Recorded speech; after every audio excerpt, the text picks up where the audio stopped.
चल जोई है लेके संगे बम्बई। छोड़ के ऐसन गोर में हरारू कैसे सोवत होई भता तोहार रोवत होई होली में रोवत होई।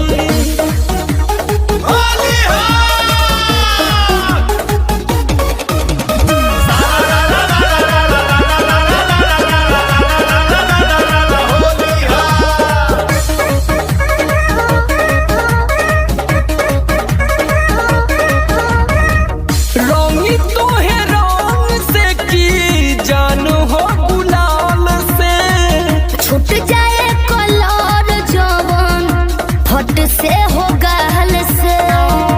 अरे ऐसन वैसन कलर हमार ना बा। अच्छा रंगी तोहे रंग से की जानू हो गुलाल से छूट जाए कलर जवन फट से हो गहल से।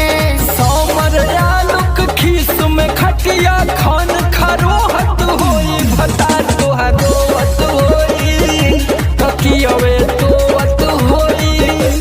जइया त फोन करिहा।